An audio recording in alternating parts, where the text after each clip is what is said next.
Welcome to Losing a Child, Always Andy's Mom. On this podcast, we journey through the devastating experience of the death of a child. Grief is seldom discussed openly in our culture, and the death of a child makes people feel even more uncomfortable. We approach the topic openly and honestly, speaking to people who have lost loved ones and experts who help care for them. Whether you are a parent experiencing loss or someone who wants to support another going through this tragedy, this podcast strives to offer hope and help.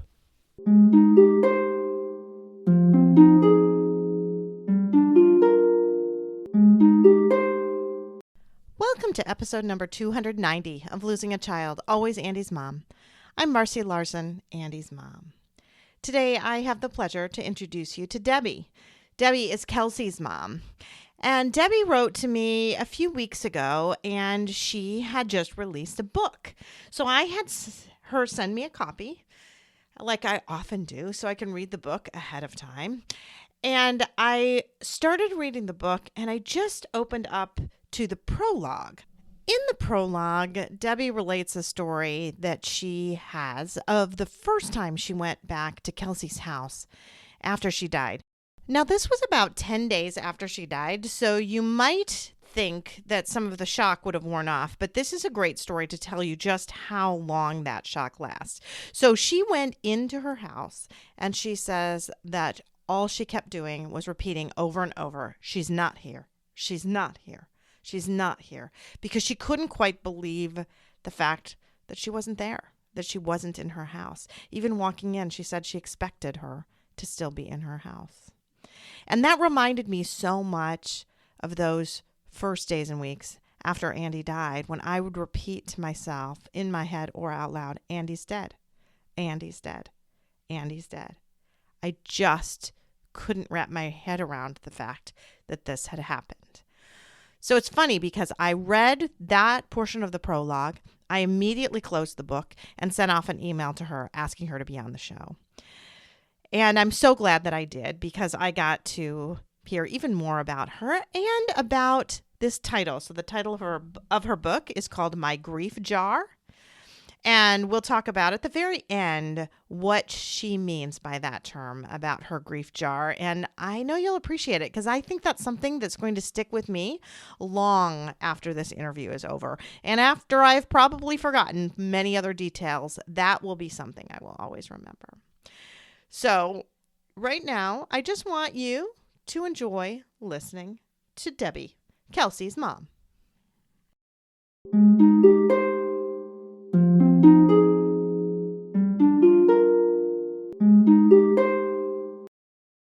Thank you so much, Debbie, for agreeing to come on the Always Andy's Mom podcast today. Hello, very nice to meet you. I was telling you earlier, I feel like I know you a little bit because I've read the book that you wrote, which we will go into quite a bit of more on that later. But it is kind of fun when I get somebody on, like, I feel like I know you. Yes, and it's been... I get that from other people all the time, that they tell me that they feel like they know me, but it's very unique and fun when I feel like I know someone else too. Yes. So why don't you tell us just all about your Kelsey? Yes, when Kelsey was young, she was so energetic, so happy, and so full of energy. Yeah. She was very creative. She always, we had a craft table put in her room by the time she was 4 or 5. And she just sat at that craft table for hours. And she loved making gifts for people in that regard. She would sit and she would make cards for every occasion. And I'm so glad I saved them. Mm-hmm. I saved all the cards she made me all the way from... Really? That's awesome. Yes. I love that you did that. Have an entire box of cards, even like get well, mom. Like if I just was a little ill in some fashion, that she would make me a card. Oh, I love that. She loved sports. She played sports when she was younger and when she, just had better health, generally speaking. And she loved spending time with friends.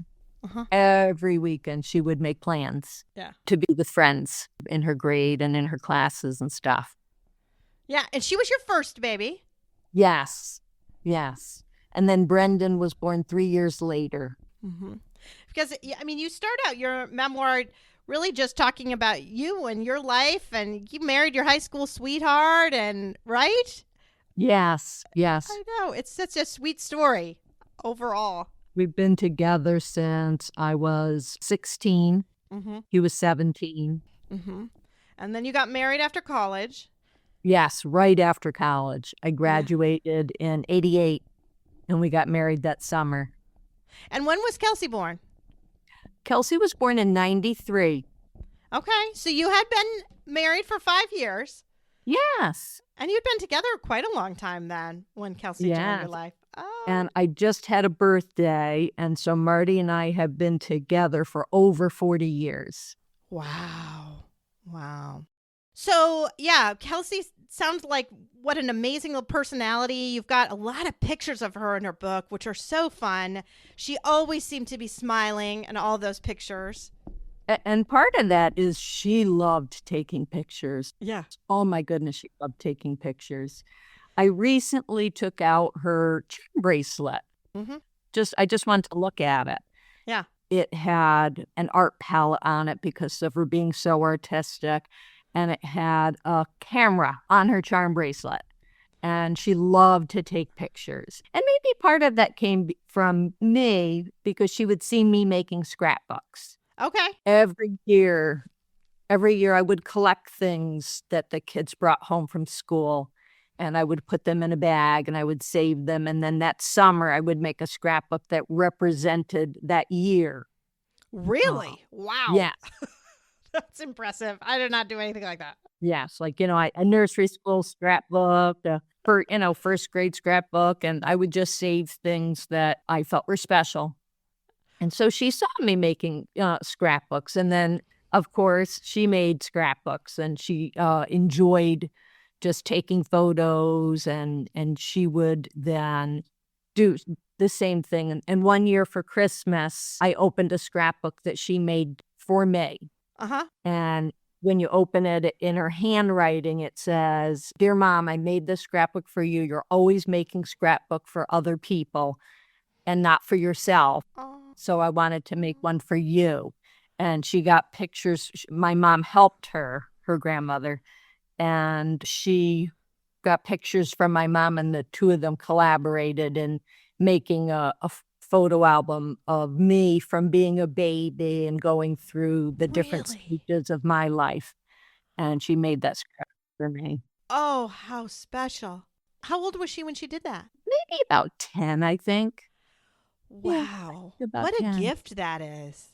Yes. Because I'm sure she had pictures of her in it too, right? Yes. Yes, she Oh. went through to that when she was born, and Brendan. Another thought with her being so artistic, that when you said how special, she, art was a class that she loved at school. Mhm. She made things at home, but she also made things at school that she was very proud of. In 8th grade, the kids would design a mock cover for the yearbook. Mm-hmm. And they chose her design that she made to actually become the 8th grade yearbook cover. Oh, wow. That was, to see her drawing come to life and be the yearbook that all the kids were carrying around was very special. Oh, I bet she loved that. Yeah. That's amazing. Yeah, we're very proud of her, and she was obviously very proud of herself. That was a very neat time. Yeah, very good. But as artistic as she was and as talented as she was, she did have some medical struggles from very, very Yes. young, didn't she? Yes. She had her first UTI when she was only 2 months old, Wow. and she continued having UTIs, which I know are very common among children and girls in general. So it didn't seem that unusual. But it wasn't until she was older and could explain things better that for her, whenever she went to the bathroom, it always burned. Always. Wow. And because she never had any memory of it being any different. Right. So because of that, she just assumed, when people have to go to the bathroom and urinate, Yeah. it burned. Yeah. She just thought it burned for everybody. Yeah. She had no idea that it wasn't supposed to hurt. Right. It's so funny because that happens all the time. I see kids and I always tell them, I ask them a question and no one wants an answer. Like, tell me what your poop is like. Okay? Because obviously I'm a pediatrician and this is a totally normal topic of conversation for me. Tell me what your poop's like. And every single kid I have ever seen always says it's normal. And I say, you have no idea if it's normal or it's not normal. How many people's poop do you look at? And they say, well, just mine. I said, then you tell me what it's like and I'll tell you if it's normal. Oh, that's very funny. Right? Because that's what you're used to. Yeah. I think too about when I was in medical school, when I eat a banana, the roof of my mouth itches, and that's very, very common if you have a ragweed allergy. And I did not realize that everybody's roof of their mouth didn't itch when they ate bananas. And I called my brother. I said, do you know that other people don't have an itchy mouth when they eat bananas? And he said, really? I said, yes, apparently not. Because we always just had and thought that was totally normal. So for her, she's like, I've got to pee. That hurts. Yeah. Peeing always hurts. It must hurt for everyone. Yeah. It's just you have to know to ask the right questions. And it's not a question that you would normally ask. Yeah. Like, I would not think to ask a 4 or 5-year-old, does it always hurt when you pee? But now, of course, after hearing this story, I think I will think that a little bit more. And I'm really not sure, as the timeline goes, when we realized that. Right. And I realized. And then what started to happen, and this even when she was young, like in elementary school, we just called it a flare-up. It would just start burning, and the doctor would say, oh, she must have a UTI, put her on an antibiotic. But I'm not so sure that they were always UTIs now. Yeah. I really think, we would say a flare-up, and it would just hurt more than usual, and it would hurt for longer. Uh-huh. So most of the time in elementary school, before she got older, it would only hurt when she went to the bathroom. But then she would have these flare-ups where it would hurt for a few days. Yeah. It would burn for a few days. And was she seeing specialists at this point? This is just my own curiosity. we were just seeing a general practitioner Okay. until she saw her first gynecologist when she was only, I believe, 12. Okay. But she never saw a urologist before that? Not before, after she was 12, it was kind of. Oh, that's just interesting to me. I wondered that because you never said that in the book, and I'm like, well, that would have happened here. But of course, we're in a big place with a lot of pediatric urologists and things like that. But in answer to that question, after her 3rd or 4th UTI, Yeah. the pediatrician Yeah. sent her for a test. I couldn't tell you what it was called. I can tell you what it's called. Sent her for some sort of test. He said, let's rule out any structural abnormal things that could cause the UTIs. Yeah. And they said that was normal. And so we just continued thinking that she was prone to having urinary tract infections. And they indicated, oh, she'll probably just grow out of this, Okay. is what we were told. All right. Okay. Yeah. Just was kind of curious. Yeah. Yeah. Okay. So anyway, but things did continue to sort of progress with her. Yeah. So when she was 11, things got worse. And by worse, I mean those flare-ups got worse, more frequent, and started to, and especially jumping ahead all the way to 16, she could go to the bathroom and it could hurt for hours where she couldn't even walk. Yeah. And so, everyone goes to the bathroom when they wake up. So she would wake up, go to the bathroom, and be unable to walk for hours. Yeah. And that's when it really started obviously impacting her whole life. Right. She was missing classes in high school. And then she was afraid to go to the bathroom. If she had to go to the bathroom in the middle of the day, she would hold it until she got home, knowing that then she wouldn't be able to walk, or she'd have to wait in the nurse's office for the pain to subside before she could go back to classes. Yeah. And by that time, like you talk about specialists, we were seeing urogynecologists, urologists, gynecologists, eventually a specialist for what she was eventually diagnosed with. Mm-hmm. Mm-hmm.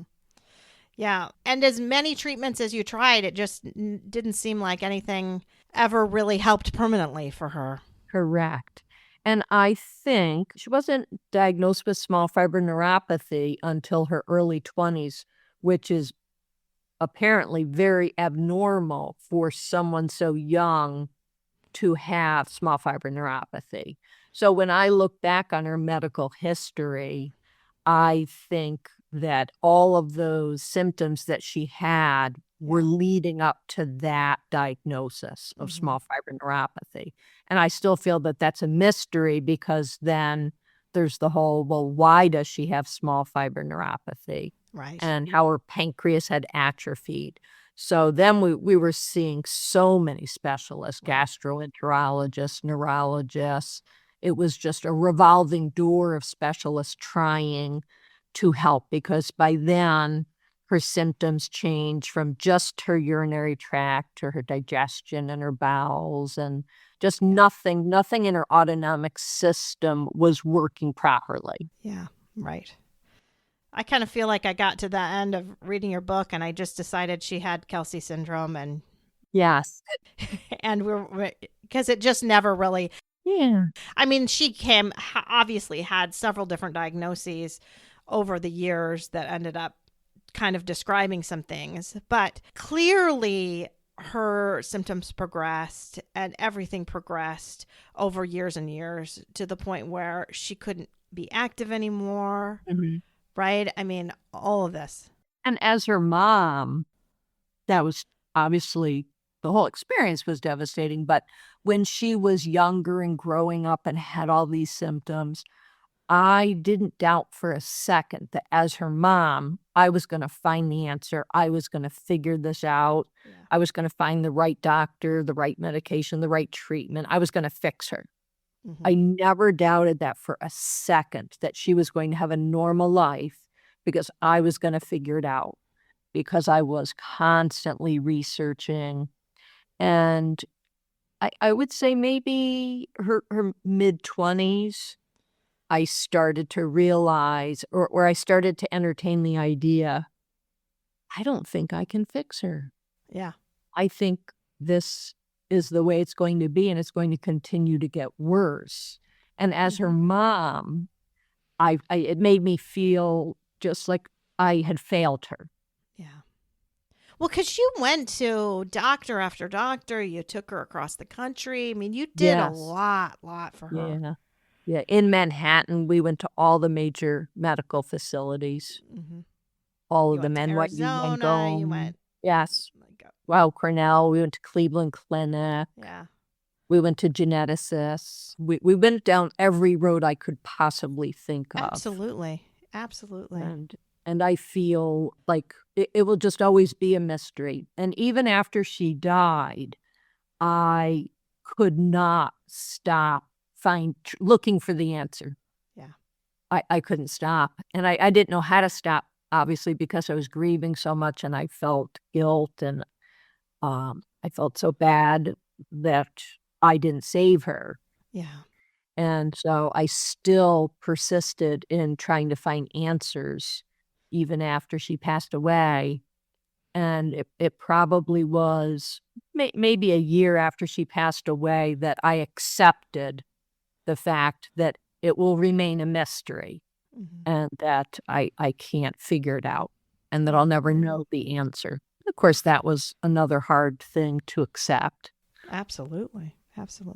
So as much as art was kind of a release for her, I know that dogs were too, and dogs have always been a kind of an important part of your life and became an important part of Kelsey's life. So I'd like you to go into that a little bit as to what that all meant for Kelsey, and just kind of some of the different dogs in your life and things like that.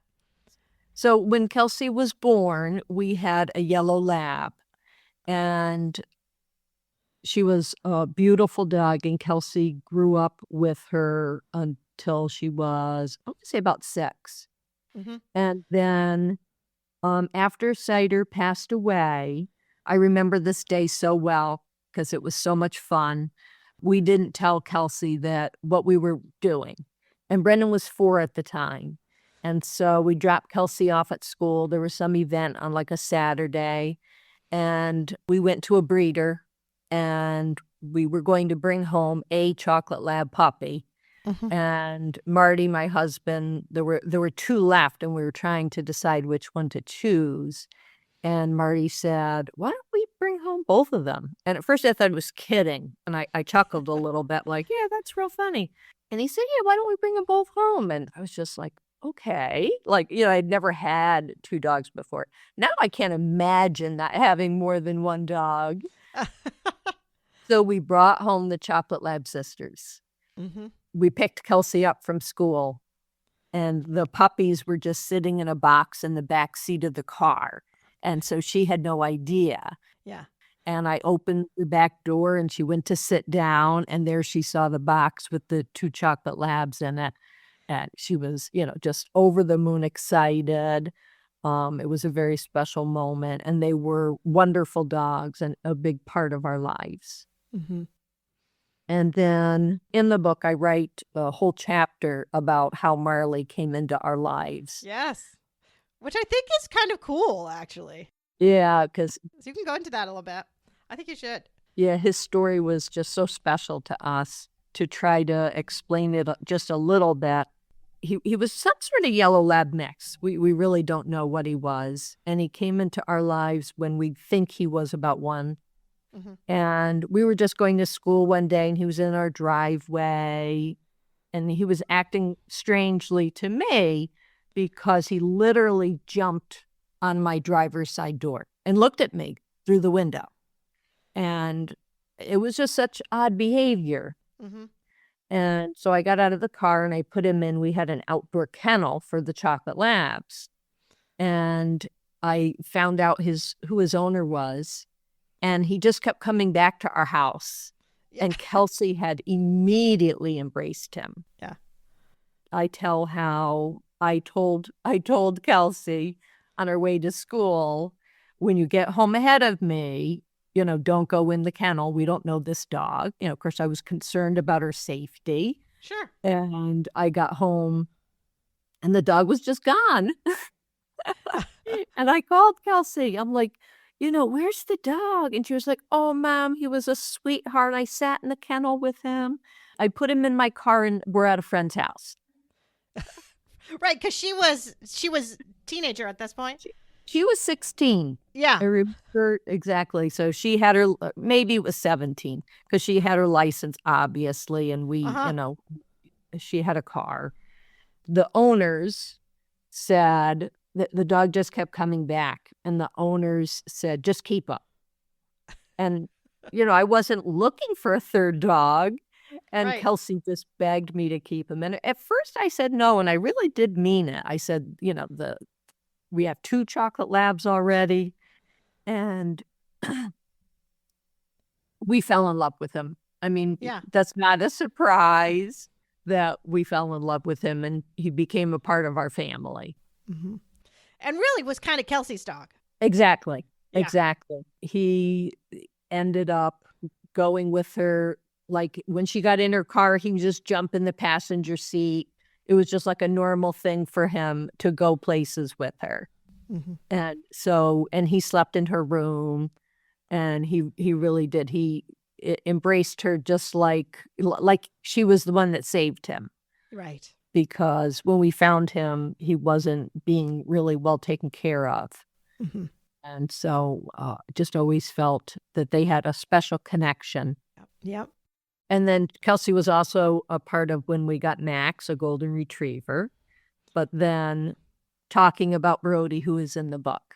Yeah. Because Marley passed away then, right? And which was hard on Kelsey, I'm sure. Yes, Marley passed away. We think he was about 10, which was young, but he always seemed to have a back problem, Mm-hmm. even when we very first met him.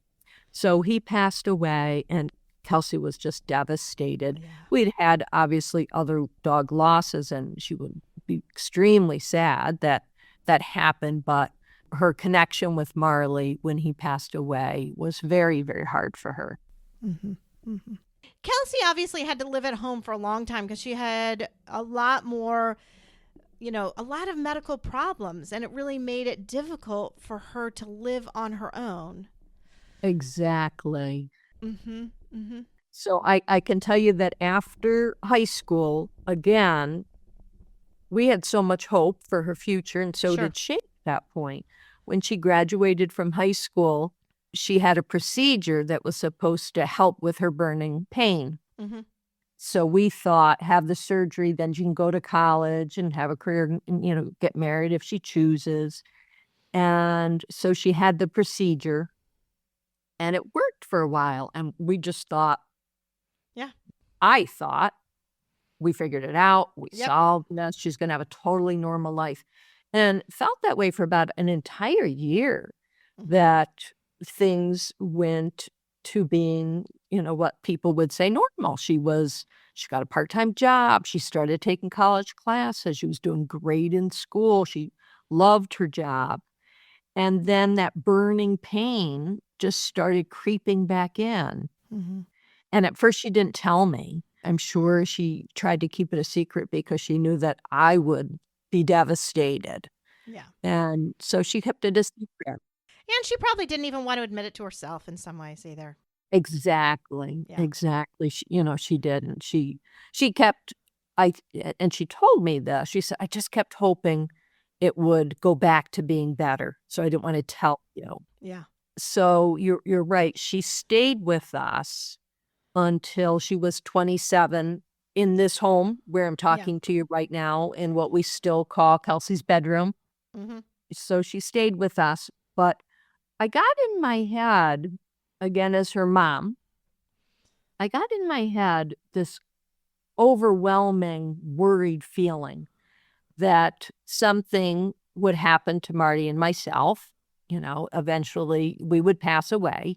And how would Kelsey survive in this world without us? Mm-hmm. Once I realized that I couldn't fix this, because after that year of normalcy, not only did the burning return, but then she started having other symptoms pile on. Yeah.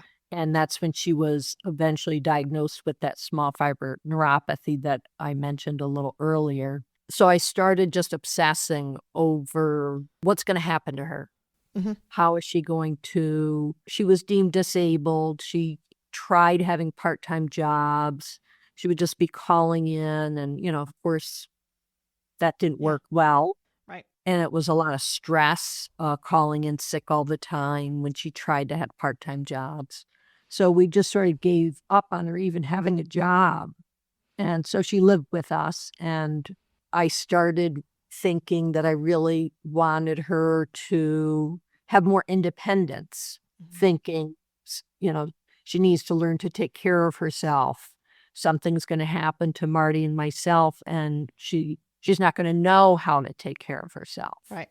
So Marty and I got this idea to renovate a house for her. Mm-hmm. And that was a whole beautiful thing in the sense of how excited she was. Sure. She was so excited. And again, I write how we took Kelsey for a tour of the house before we renovated it, and it was horrible. Yeah. I thought we would show it to her and she'd be scared, but we told her what our plans were and she was excited. And it took us about a whole year to do it. So I think she was 20. I'm pretty sure we had the reveal party when she was 27. Mm-hmm. Yep. The house is only about 15 minutes from us. So I knew. Perfect. Mm-hmm. Yeah, I knew that even though she was going to live 15 minutes away, that I would be able to continue. At the time I was still working, and with my job, I would go by her house all the time. So I would stop and check in with her and, do groceries and laundry and still be, in essence, taking care of her, Right. but letting her have a little bit more independence and trying to encourage her to be more independent for her own future. Mm-hmm. And that's when Brody came in, too. Yes, yes. And I don't know if you can hear the dogs barking in the background. I heard a little bit, yep. No sooner, she was only in the house maybe a couple months, and she was so excited to be living on her own. Yeah. I said, Dad and I have been talking, and we really want you to have a dog. And again, she was so excited. Mm-hmm. She said, oh, I wanted, once I moved out, I wanted a dog, but I didn't think this soon. I didn't think that it would happen this soon. And I really wanted her to have that companionship that she had her entire life. She never didn't have dog or dogs in her life. And so, again, that was such a fun process for us because we talked about what kind of dog. She wanted a golden retriever or a lab, which was no surprise. Those were the dogs that she'd always had growing up.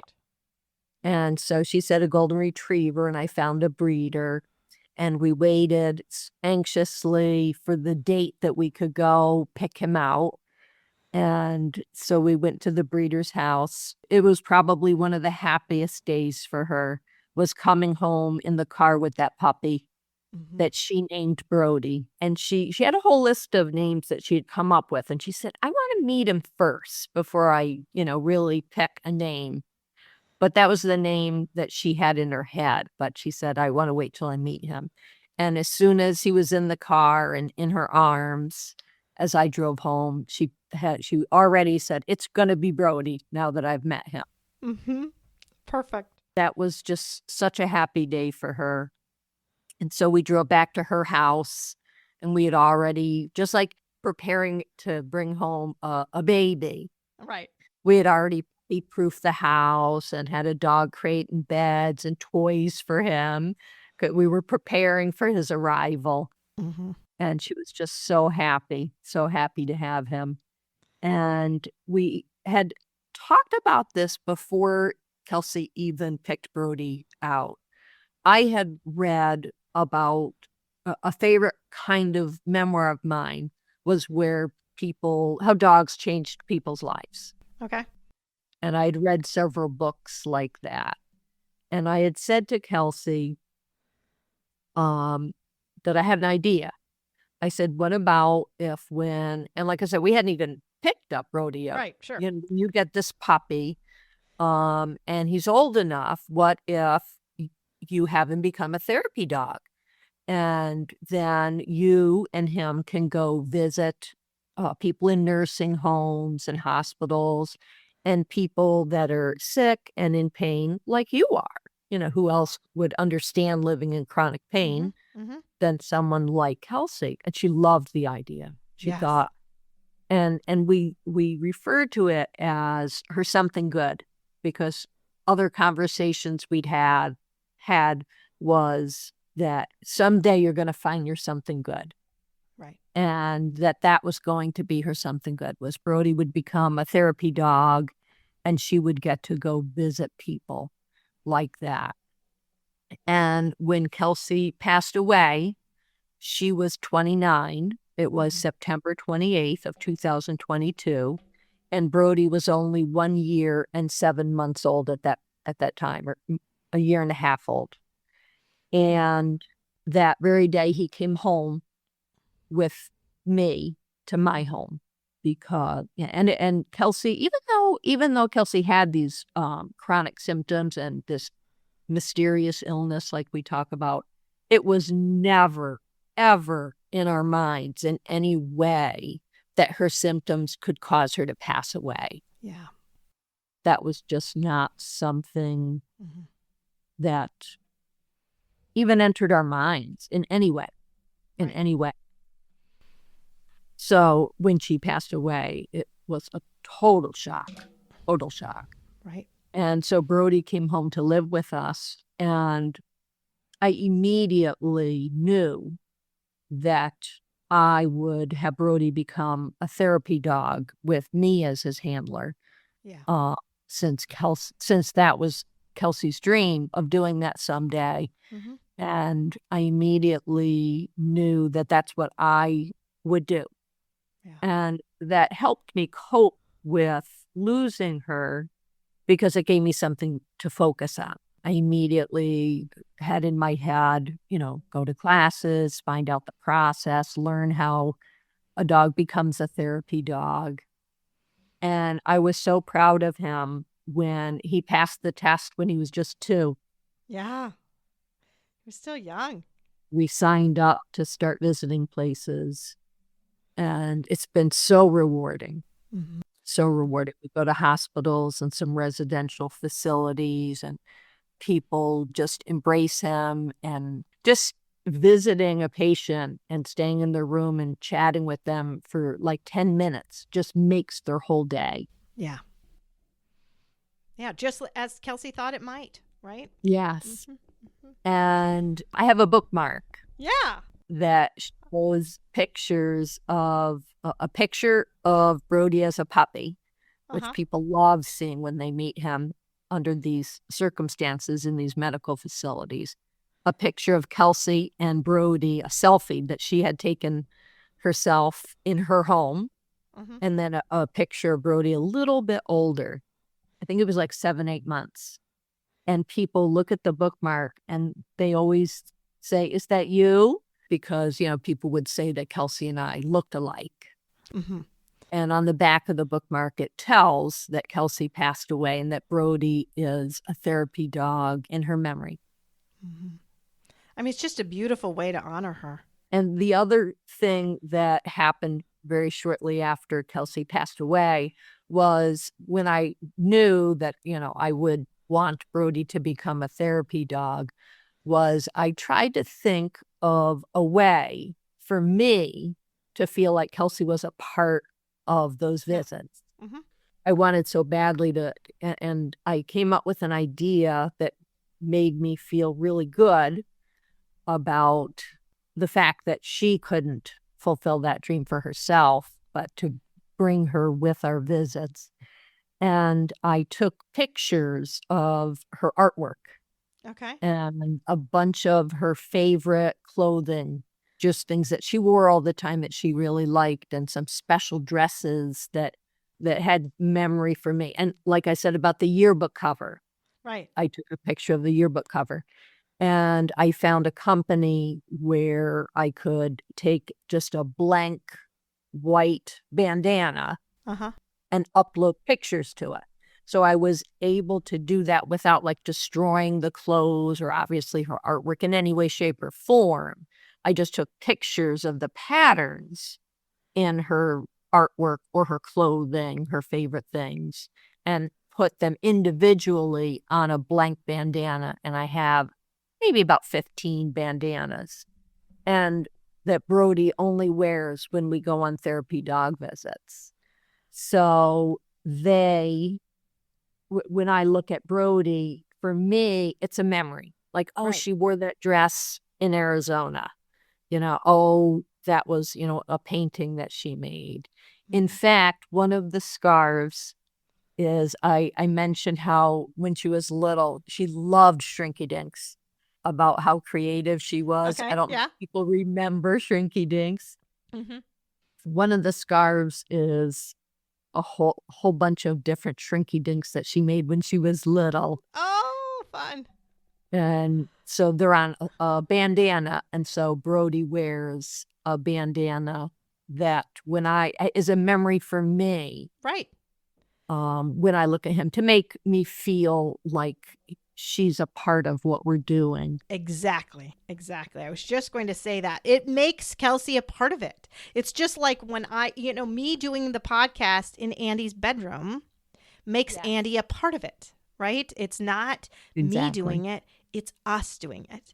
And you and Brody and having the little bandanas that are all Kelsey, right? Those bandanas are all just for you, Kelsey. It makes it so you're doing it together. And other people that you visit don't know the special significance of what he's wearing that day.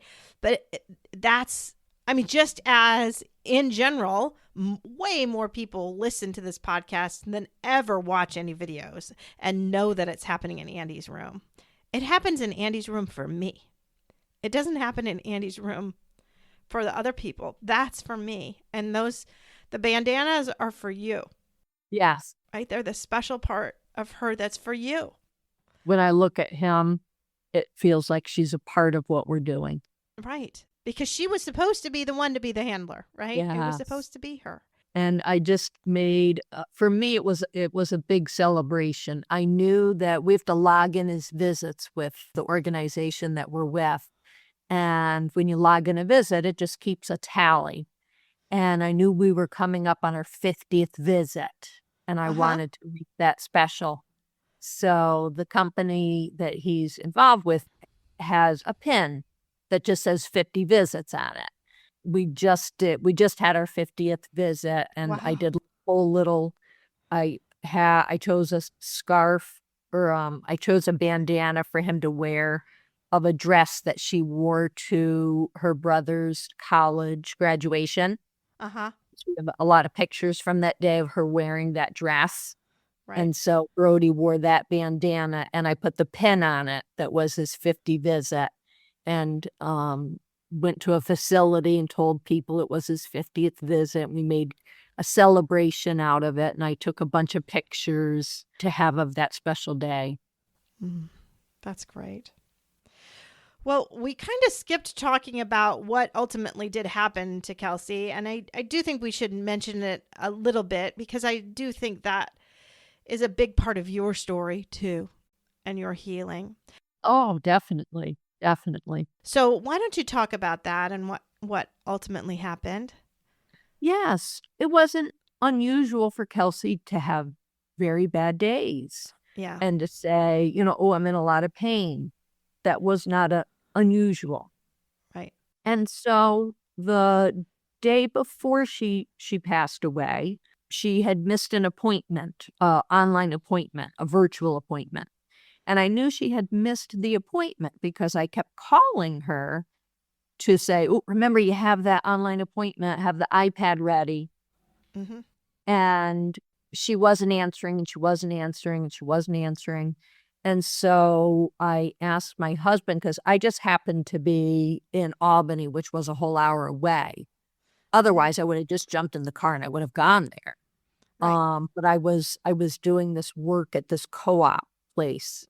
And so I asked Marty to go check on her, because he was only like 10 minutes from where she was. And he called me and he said, she's trying to go to the bathroom. She's having a lot of pain. I asked her if she wanted me to stay. She said no. And when she was in a lot of pain, she did tend to want to just be alone. Right. That's just the way that it was.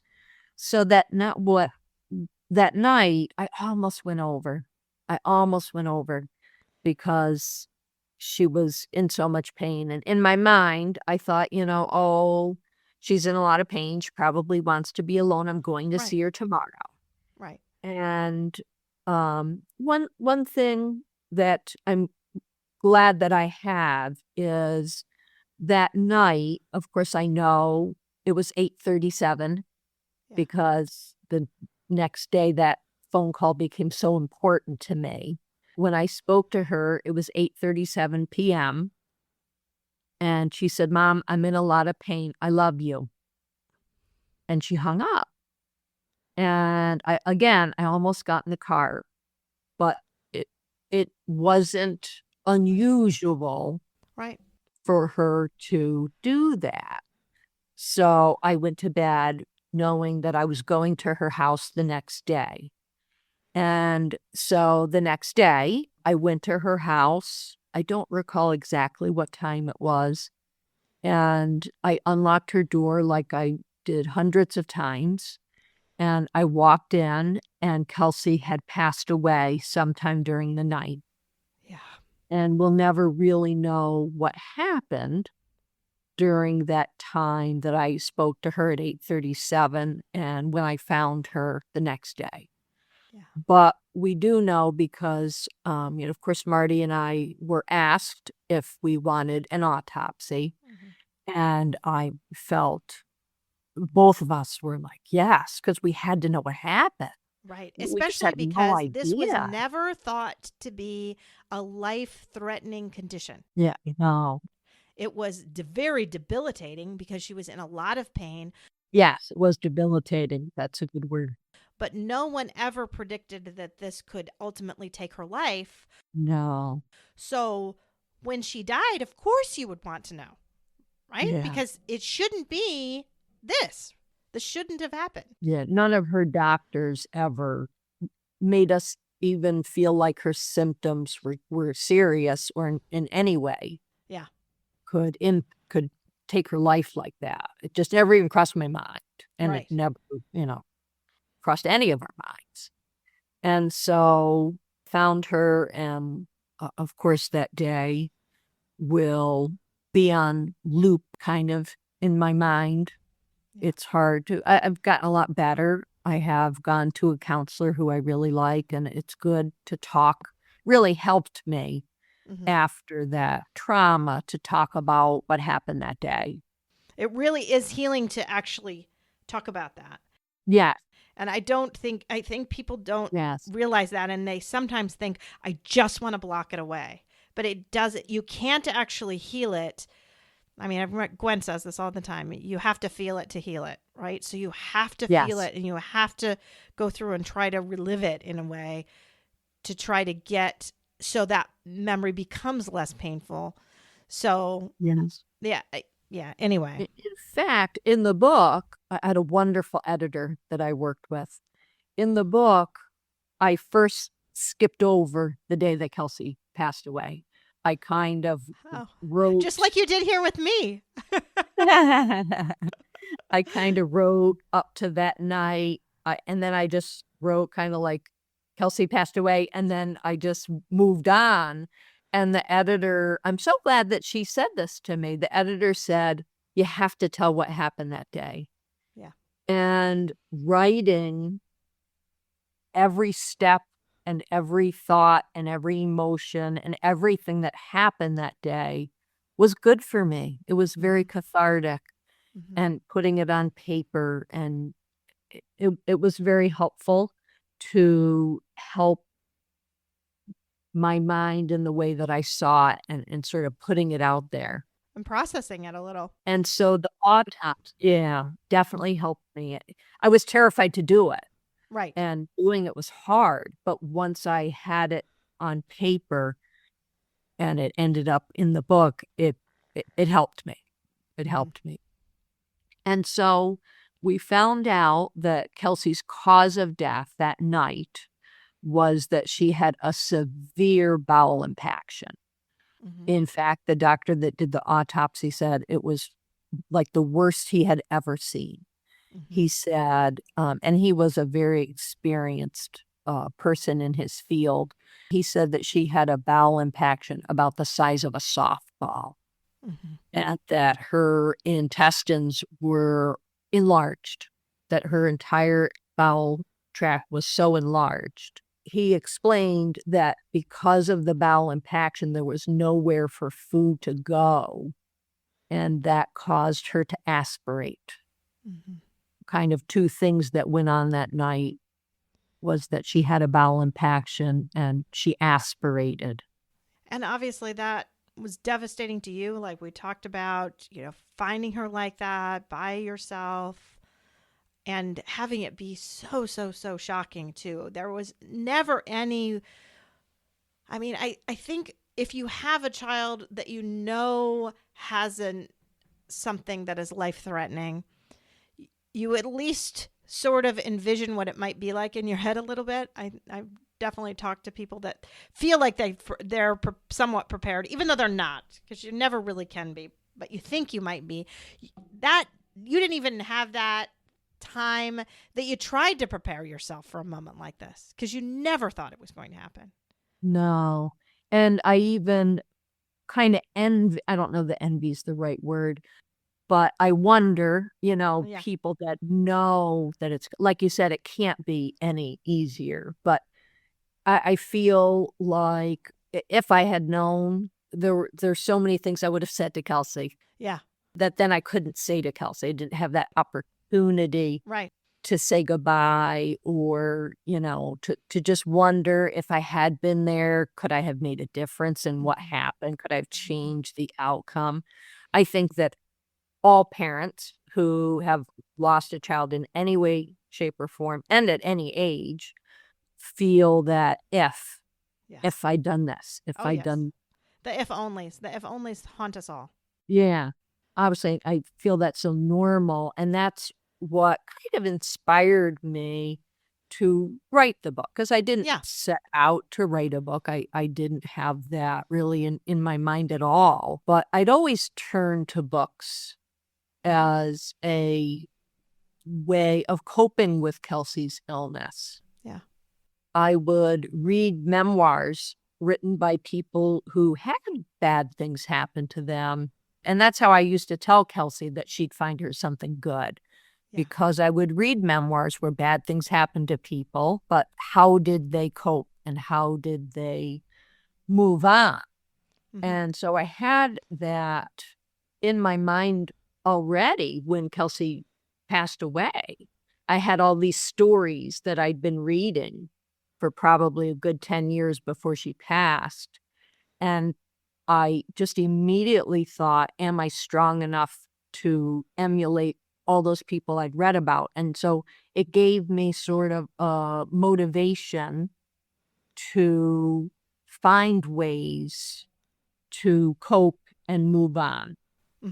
Another thing that I did that people have just told me that they love this idea, and I don't really know, it was just an idea that came to me, is that after Kelsey passed, I just had a decorative box like you'd get at a crafty store. And I started putting things in it, and I named the box "Since You Left." Okay. And it was like a visual, literal collection of things to show me how my life has gone on since you left, since Kelsey left. And I called the box "Since You Left." And when anything would happen, like when Brody got his certificate that his application to be a therapy dog passed, like I'd put and when Brody was in the hospital newsletter, and it put a picture of him wearing one of Kelsey's bandanas in the hospital newsletter, I put it in the box. And when Marty and I would just do something special together or go somewhere special, I would just buy like just a little thing and put it in the box. And the box became full. And for me, they're not just like objects, it's the memory connected with them. Sure. To show me, look at all the things that have happened since you left. That is to me, it's a literal way of the book title, My Grief Jar. Yeah. Because I didn't know that metaphor, and I already had the box. Right. And then it was actually a person in the hospital that read Kelsey's bookmark that told me about the grief jar metaphor. And because her son had passed away. So you should explain the grief jar metaphor to people that don't know it. Yes. So she mentioned the metaphor to me. And of course, as soon as I got home, I looked it up because I was so curious. She said to me, there's this metaphor about a jar and a ball. Look it up. And so when I got home, I looked it up. And there's a lot of grief metaphors, of course. Sure. But the way that this one is explained is that the ball is your grief, represents your grief. And the jar actually represents the person who is grieving. And when the person first passes away, the jar is so tiny and the ball fills up the entire jar. And that's all you are at that moment, is your grief. And that as time goes on and you experience new things, the jar gets bigger and grows, but the ball doesn't ever change size, doesn't go away, doesn't become less important. It's just that the jar gets bigger and grows around your grief, and as you learn to kind of carry it. And when I looked up the metaphor, to me, I just immediately connected it to my box. Yeah. Because I was like, oh, my Since You Left box is showing how my jar has gotten bigger. These are all these things that have happened to me in my life since Kelsey left. And I just had this connection between the metaphor and the box that represented that to me. And I recently had to get another box because the first box became so full. And that was Oh. important to me. Yes. Like, oh, I need another box. Because the other one's not big enough anymore. Exactly. Oh, I love that. I was going to ask you, are you going to have to get a new box? How big is the box? And you answered it before I had the chance to ask. Yes. And you may eventually have to get another box that's even bigger. Exactly. Exactly. Oh, I love how that ties in with the title of your book. Mm-hmm. So, yes, saying that, why don't you talk about the title of your book and where people can find your book? Yes. So the book is called My Grief Jar, Still Growing After the Loss of My Daughter. Mm-hmm. The title came up obviously from the metaphor. Sure. And the book is available on Amazon. Uh-huh. And what has been so rewarding for me is I, on purpose, when it got to the about the author section and trying to write a little bio about myself, I on purpose put my email there. Uh-huh. And I really didn't know what would come of that. I just did that on purpose. And what has been so rewarding is people have read the book and then written to me and told me their own grief stories. And I wanted so much to come up. Obviously, any author, once you've written a book, you want to try to come up with the best title you possibly can come up with. Like, it's just so important to you. And I wanted so badly to have a title that if someone read the book today and 10 years from now, they had a loss in their life, that they would remember their own grief jar. Mm-hmm. I wanted people that read the book to take away from it and apply it to their own lives. Mm-hmm. And that was my goal, was to come up with a title that people would relate to and just keep with them throughout their lives. Right. And just always think of that analogy and think of the fact that your jar can hold more, that your jar is ever growing. Exactly. And in people writing to me, they'll say things, I hope your grief jar keeps growing. And they have related it to their own life and talked about their own grief jar growing. Beautiful. I have received letters from so many people. And of course, I've kept them. Yes. Because they're special to me. And I've written back to every person that has wrote to me. And I recently received a letter from a woman in Scotland. Uh-huh.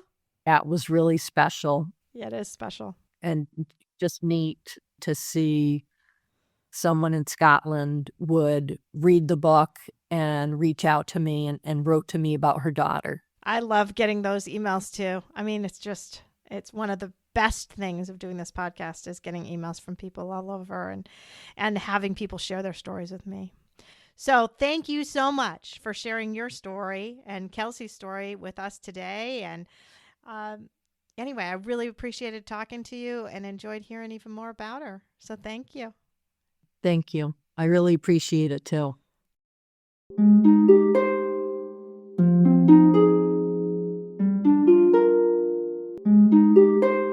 Thanks for listening. If you found this helpful and would like to support the podcast, please leave a 5-star rating and comment. To help financially, you can type Andy's Mom, one word, to the number 53555. This provides a link to GiveButter, which allows donations through PayPal, Venmo, Apple Pay, or credit cards. GiveButter will provide a receipt of your tax-deductible donation, or you can visit the donation page at andysmom.com/donate.